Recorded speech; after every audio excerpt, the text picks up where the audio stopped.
Hey everyone, Depressed Viewer here with more Langrisser Mobile. This video originally was supposed to be all about the summoning stuff, and I was going to push this battle to another week. But unfortunately, I did record my summoning for the latest banner, which was Renata and Langrisser. It was, I guess the issue was just I was pretty exhausted, and I didn't really like the quality of the video overall. It just was very slow paced to say the least. So with that, I'm just going to summarize exactly how the summoning experience was for the latest banner. I think I did over 500 summons, and I got 2 Langrisses, 3 Renatas, and 1 Elwyn. I was 50 summons into a pity upon starting the banner, so overall, with the exception of the Elwyn off banner, the picks weren't bad. But the rate was abysmal. Generally, the summon rate for SSRs should be about 2%. I was barely going above 1% with that, so it ate up a lot of my resources. I should have enough tickets for when it comes to the Brenda banner that's coming in 2 weeks, which I need to get Sherlinka's defense bond unlocked. So I'll be doing all that stuff. I'm a bit worried about the upcoming collab banner, which has I don't know, I don't remember her name, but the other character was Rian or something, who's supposedly rather overpowered, so I'm gonna have to deal with him in the future. Anyway, so this match, I wasn't initially planning on using Langrisser, usually because when new characters come out, they usually don't have their center heart unlocked until a week after their banner. But in this one, both Renata and Langrisser had their hearts unlockable. So I was able to actually completely max out Langrisser's heart bonds. So for the most part, she's pretty much all maxed out at this point. She's only 4 stars because I only got 2. But since she's fully maxed out, I was like, all right, well, I guess I'll try her out. So I dropped Mystery Knight and I dropped Yulia, and I swapped them. I swapped in Langrisser and Varna. Varna mainly for the mobility, AoE dispel stuff, a little bit of AoE poke damage, as well as the fact that she can do attack buffs. Just the generic attack buff that gives you immunity to silence and some other effect. I think I mentioned in a previous video, Langrisser has, got the Dark Faction banner, or not the Faction banner, Faction buff. But I don't really have that many Dark Faction that I really need to throw into this box or have room in this box for. And in most cases, like I've watched a bunch of videos of how people have been using Langrisser in the Chinese server. In most cases, they don't use her for the faction buff. They use her for pretty much everything else, which is healing, support, debuff, and just overall terrain manipulation type stuff. So that's kind of what I'm going to be doing with her. She's not completely set up yet. I still need to swap in a Miracle Staff for her, but the Miracle Staff I have, it doesn't have good enchants on it yet. So right now she's using a Goddess Left Hand instead. Anyway, so yeah, like I said, I went ahead and got rid of Yulia. Her mobility is just too much of an issue at this point. So kind of just working with that. As for our opponent kind of has a rather standard box. The main things that stood out, of course, was Ares and Juggler. I needed to get rid of Ares, period. He's just too much of a problem. Everything else, though, is not too bad. It's kind of just a mixed bag, to be honest. So I went ahead and banned their Juggler immediately, as usual, and we'll see how things go. So they banned my Zerda, not surprised. I went straight, and they picked their Landius.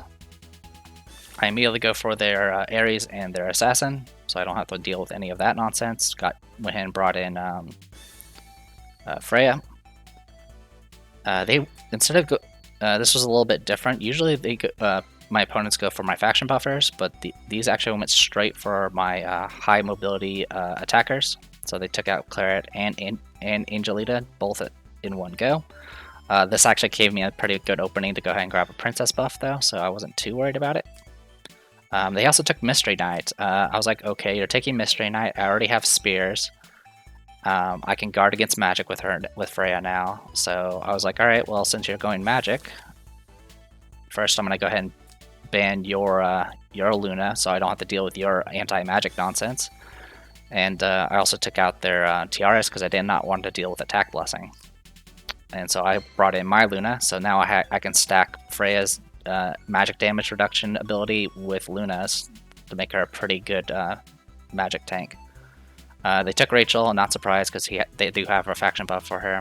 I went ahead and banned their D-Lit and their Leona. This leaves them with one healer, so this round they'll pick a healer no matter what.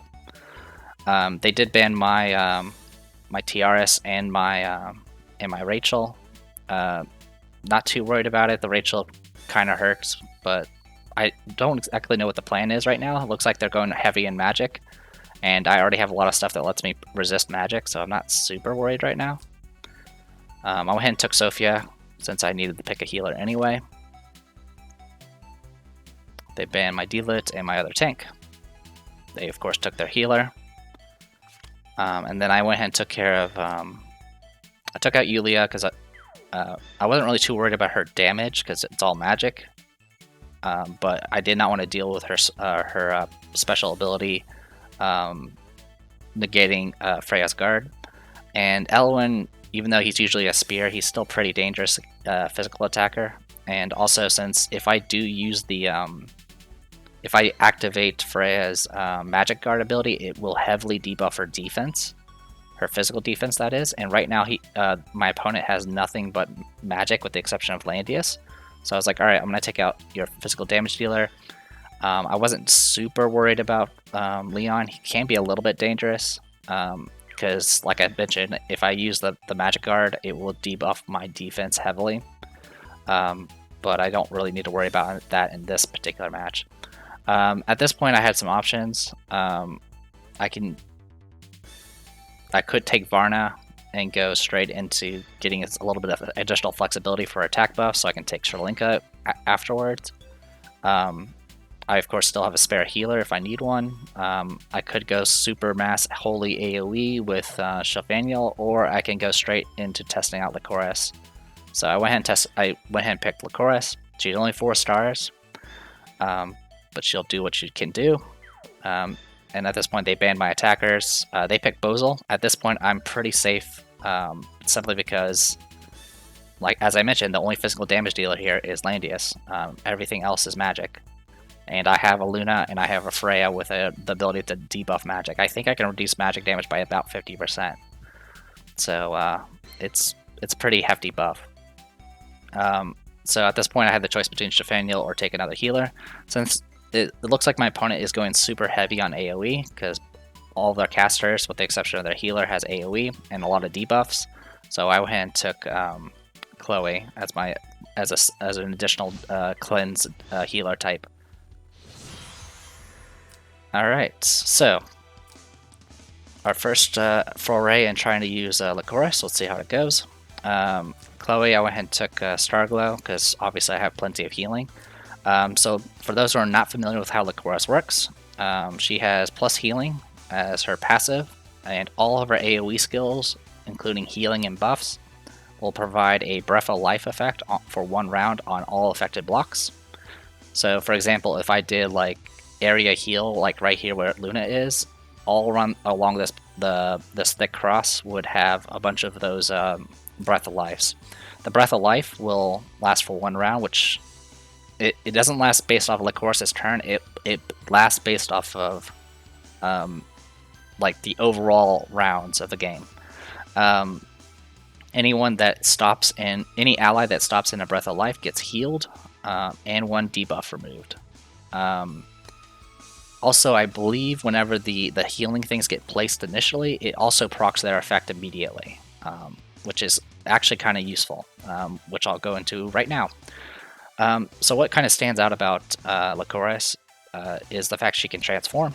And when she transforms with Demonic Advent, she can act again, but she can't move again. So wherever you transform, you're going to be stuck there for your next action. And what it does is it changes all your Breath of Lives into Breath of Darkness, and it changes all your plus healing into plus damage. Right now, my Lycoris has Crystal Enchants, and a Holy Cross, and a Goddess's Left Hand. and of course she gets plus healing from her passive. So I have a total of 63% plus healing right now. So when she transforms, she gets 63 plus percent plus damage instead. And all the Breaths of Life become Breath of Darkness, as mentioned. Essentially, it acts the same way, but instead it targets enemies, and it will apply a random debuff, and it does damage equal to 1.2 times her int. And just like the Breath of Life, that terrain stuff, once it's placed, will automatically take effect on anyone that's in the area. So for example, if I hit this group here with an AoE, they'll take the AoE damage and whatever other effects the AoE has. The Breath of Darkness will be applied. The Breath of Darkness will proc and do additional damage and apply debuffs to all of them. So she is very, very crazy. Pretty much most people use her as just a mass AoE debuff type character. She does have a lot of flexibility though. She does have defense, the AoE defense buff, AoE magic defense buff. She of course has a faction buff. She has an area heal. So she can definitely be support. She can be healing. She can go AoE damage debuff. She can kind of do a little bit of everything. The only bad part, of course, is you kind of have to commit to whatever you want her to do, because you only have 3 skill slots. So yeah, like I said, this will be my first attempt to use her, so hopefully I don't do too horribly. Everything else is standard kit, with the exception of Freya. Since I have a faction buff already, I dropped her faction buff and got Iron Rose. So the big issue here, of course, is you lose defense and gets replaced with 80% of her M defense, which of course Freya's M defense is abysmal. So her 871 defense is going to drop down to around 300. But since the only person that can physically attack her is Langrisser, who's cavalry, it's not a big issue. Alright, sorry for the long speech there. So yeah, Langrisser has a faction buff. I didn't really check real quick on... so Langrisser is standard kit, no offensive abilities. Rachel went her 3-cost skill, which is pretty much useless because I have Chloe. And then Bozel doesn't have a faction buff. He is all about the debuffs. He's got Earthquake, Black Hole, and Sleep. So, moved on up, you set up Iron Rose.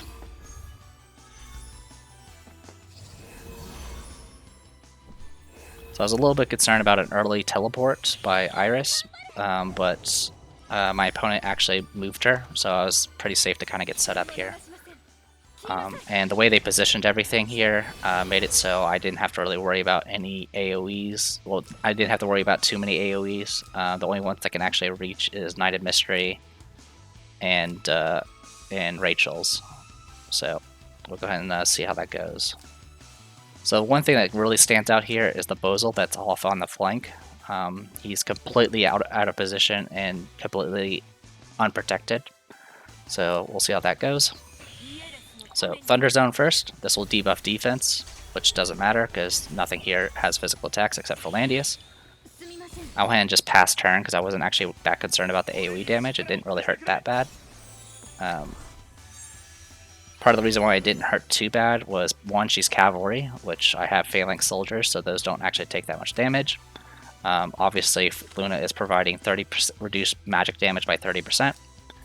And then Freya herself reduces magic damage coming in on her by... where is that? Should be in here somewhere. Oh, is it a passive? Can't be a passive. Yeah, take 20% less magic damage. So she should be taking like 50% less magic damage here, though. It should stack, but whatever.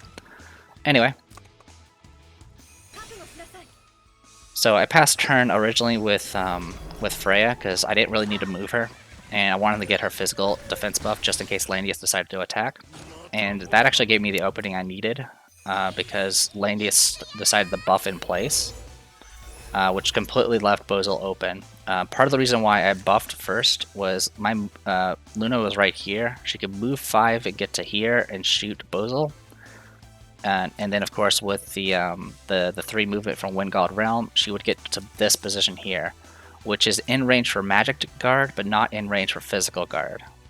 So that's part of the reason. And if I had tacked first, even if I had killed Bozil and moved back to here, the Landius could have moved down and possibly killed Luna. So that's why I went ahead and used Freya to go ahead and do her Phalanx first. And now I got my kill on Bozil because Bozil didn't move. Got to fall back, and I'm safe in guard range right now. Alright, so this is Lycoris's 3-cost skill. It's Dark Despair. So, as you saw, I did the AoE damage, did whatever debuffs are applied, did the heal, of course, that's part of the ability. I did fixed damage from the Princess faction buff, and then the darkness got supplied, and the darkness did damage and applied more debuffs as well. So, quite a bit of damage. Lycoris's int isn't particularly high, like even Chloe's is higher than hers.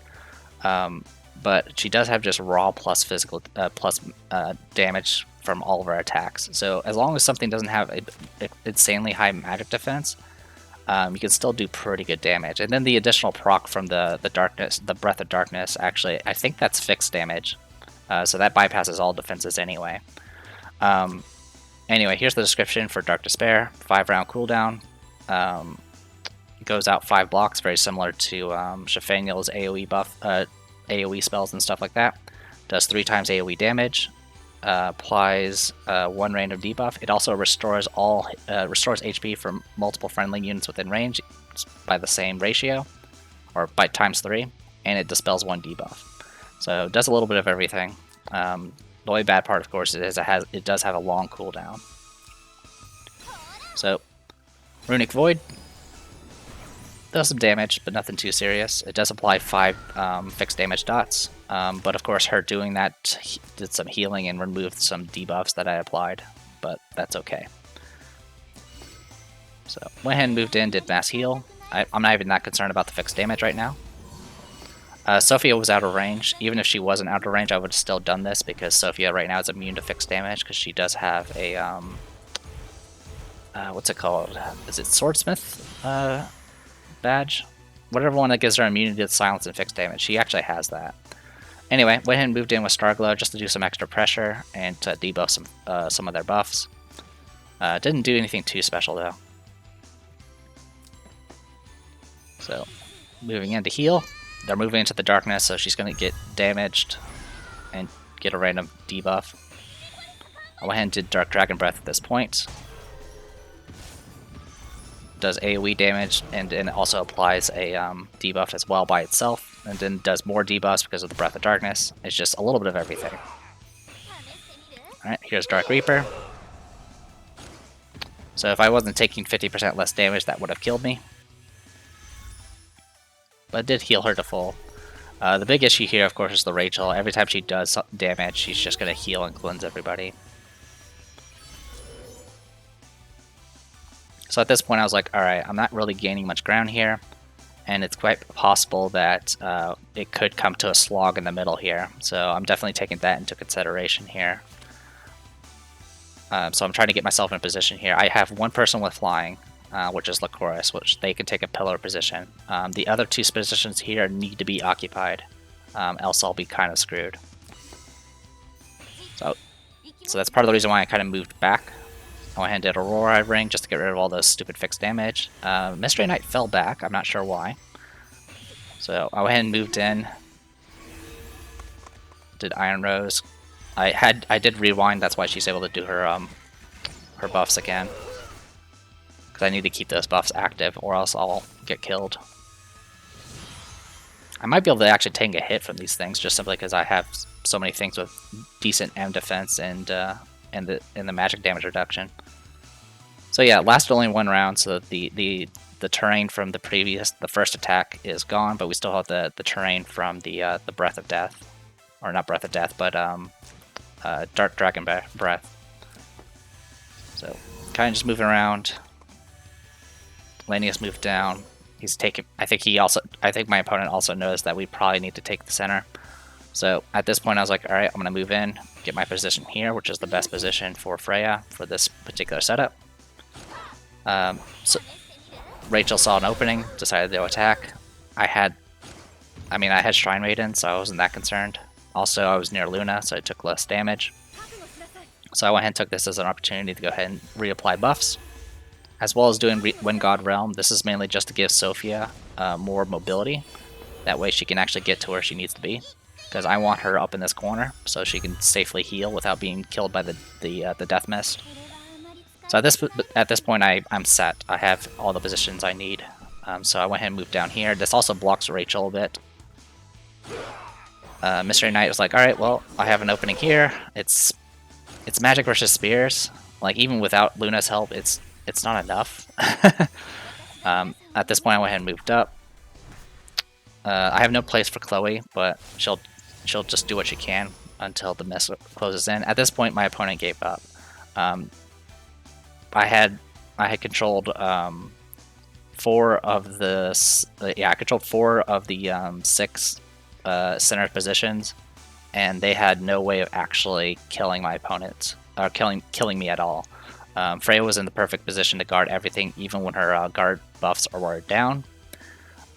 Their only hope was to maybe get an opening when the Iron Rose wore off, which would eventually happen, but by then I would probably have put enough pressure on them to kind of screw things up, because with Rewind that I applied this round, I would have had all of Lycoris's AoEs back and running, at which point I would have done all my AoEs right then and there, covered the place in darkness, and just whittled them down. So this was my first match with Lycoris, and it actually went reasonably well. I mean, obviously the key factor was the ban pick phase. I took advantage of the fact my opponent picked a bunch of magic, which usually Freya doesn't like, but since my opponent focused on getting rid of my mobility rather than my factor buffs, I was able to kind of grab Luna and just take advantage of all that. So yeah, just kind of show off. There's my formation. And then I'll go ahead and show briefly Lycoris. So right now I'm using a Goddess left hand. And then I realize I can get the same plus damage by using a Miracle Staff, since I only use AoE anyway. So I plan on grabbing a Miracle Staff instead. But right now the enchant's just not high enough that makes it worth taking. And that'll give me more chances to apply debuffs. Supposedly the meta in China servers right now is it's all about the mass debuff meta. So I can at least play along with that. Everything else, pretty standard stuff. I do have Renata. I am kind of trying to build her up to at least 5 stars. But overall, I don't know if I'll ever use her. She does have very unique assassination capabilities, especially since a lot of my opponents like to throw AoEs at me. If she or an ally within 1 ring of her takes damage, it actually applies a debuff to the opponent, and it makes it so they cannot be guarded from her attacks. So it actually is pretty. She does kind of have some assassination capabilities, but the problem, of course, is you have to get hit first. Which is not exactly something you want to give. You don't usually want to give up the initiative if you don't need to. But yeah, pretty standard stuff. As far as the training's going, I've actually started focusing on just finishing up certain troop types. So I'm actually working on finishing up Title Elf. I'm also planning on finishing up Amazon Champions, since I'm going to be getting Brenda soon.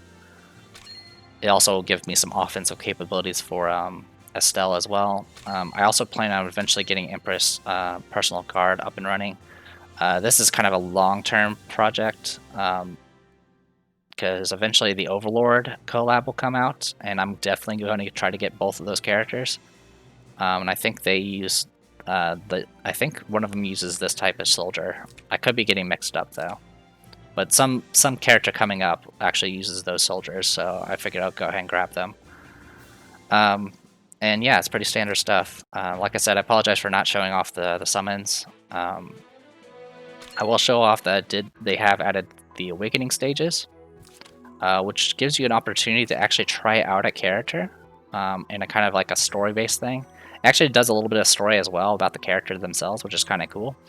And just doing them by themselves, if you do both of them and do all the achievements for it, you'll get about 100. I think it's 180 crystals, which is almost about the equivalent of 2 tickets. So you might as well do it for the free tickets. Tomorrow, as of recording this, it's Saturday. Tomorrow, supposedly the new shop is going to be opening, which will allow me to trade in a bunch of junk that I don't need, and hopefully trade it in for some stuff that I do need. Other than that, the only things that are kind of popping around is the Forbidden Battleground, which I absolutely love, even though it's a little frustrating in some cases. Since you have to use certain factions to actually unlock stuff. I'm probably not going to do protagonists, unfortunately. But the store itself has a lot of good stuff in here. I actually got another Last Rites, so I'm actually been building that up and getting that prepared. Other than that, it is what it is. This Apex season has been a lot harder than the last one, to be honest. Usually, I try to get to Gold 3, and I usually end up getting wins pretty often in Gold 3 to the point that I get to Gold 2, even if I just do them, week to week. But obviously I've been just kind of struggling for the previous weeks, so I'm hoping gradually the people that are actually better than me start filtering upwards at this point, so I can fight people that are a little bit more my level. And I think that's about it.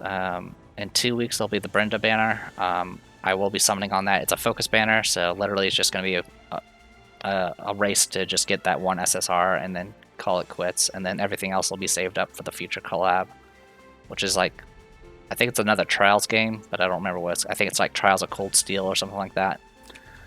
Anyway, I've rambled on long enough, so I am the Depressed Viewer. This was Langrisser Mobile, Apex Arena, along with other stuff. See you guys next time.